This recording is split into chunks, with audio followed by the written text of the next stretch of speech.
Guys, here we are. It's January and it's cold and it's wet and it's raining, it's storming outside, and I'm sitting in my room right now just trying to keep warm at the moment, and figured I'd do a couple unboxings because I ordered a bunch of tackle and just got to opening it up and checking it out. So we've got a couple split tails for spinnerbaits. We got them in white and chartreuse. We got some Berkley power bait, power worms, 10 inches in length, black and blue flake,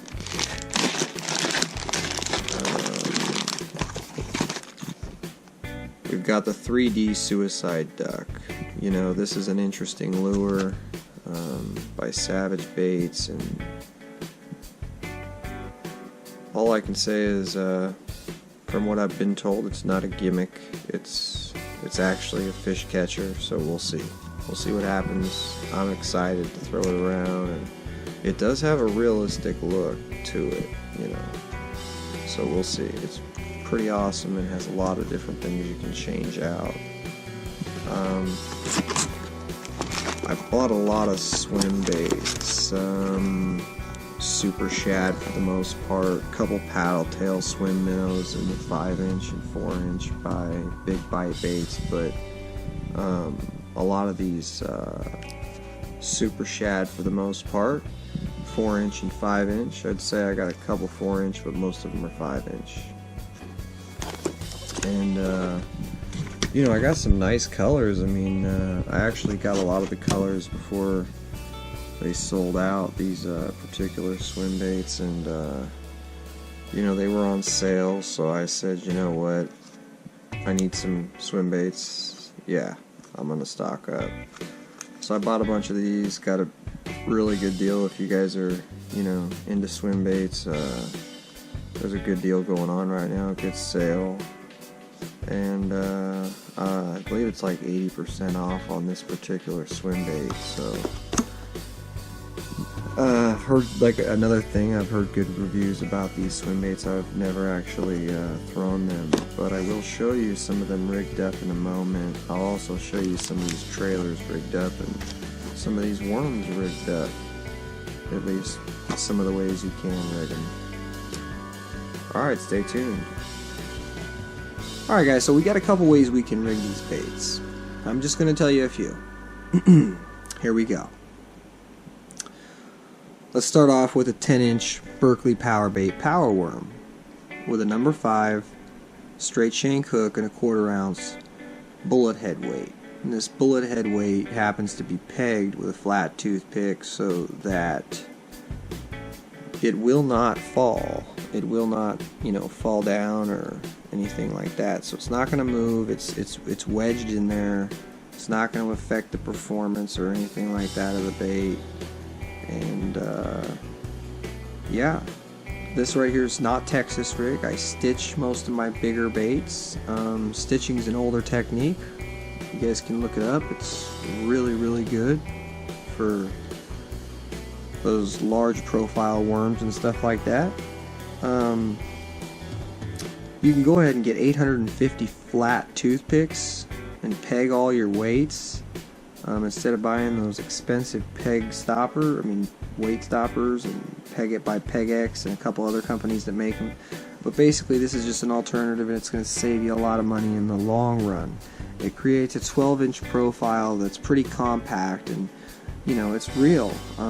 Makes a lot of, well, how do I put this? It displaces a lot of water with this tail, this ribbon tail.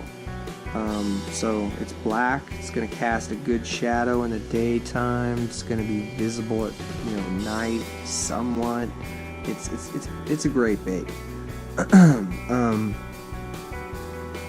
So here we got the Big Bite swim baits. If you're wondering how to rig these and why, what to do, you've got these belly weights right here. Kind of makes it all invisible. It's Texas rigged. I mean, but it's belly weighted, and it's snag free for the most part. You know, pretty snag free, and all you gotta do is push this head down a little bit, and I got the ring popping out. So it's a very realistic bait, and it's rigged so that, you know, you cast it out and you retrieve it medium, slow, ultra slow speeds, and shallow to medium depth water. When I'm fishing the deeper water, like 20 feet and deeper, I start and switch to this bait right here in this setup, and this is just out the back. This is, you know, more like, you know, there's not too much structure on the bottom, and you're trying to hit those channels or something. Like right now in the winter, you just bump it off the bottom, let it free fall, sit for a while, move it a little bit. This nose right here kind of looks a bit unrealistic in my opinion, but you got to kind of remember it's buried in the mud most of the time, so that you don't really get a good look at it. Plus, it's quite deep, so visibility is reduced the deeper you're fishing. So here we have the spinnerbait and the twin tail grub by Zoom. Love to throw that grub, that twin tail by Zoom on the spinnerbait. This is a War Eagle titanium half-ounce spinnerbait, and I usually take about 1 inch off. So try to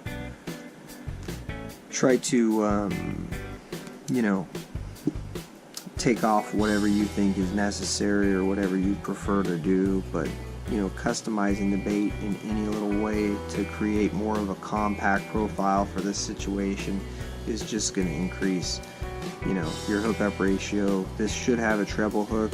I will get to that. This will have a trailer hook that I'm going to add to it right here for increased hookup ratio.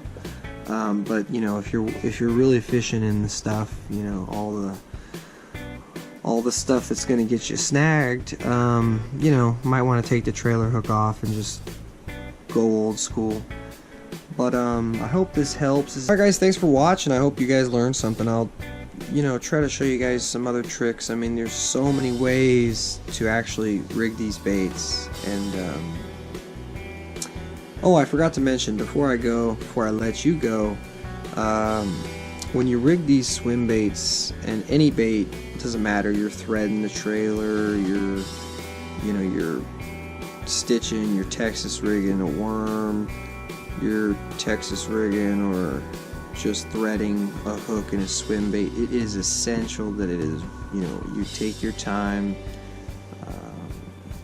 Details, small details make all the difference. And if this bait doesn't swim straight because it's not rigged up straight, it's just not going to run true. And if it doesn't run true, it's not going to catch as much as it would if it did run true. So hope this helps. Couple tips, couple quick tips. Thanks for watching, and take care.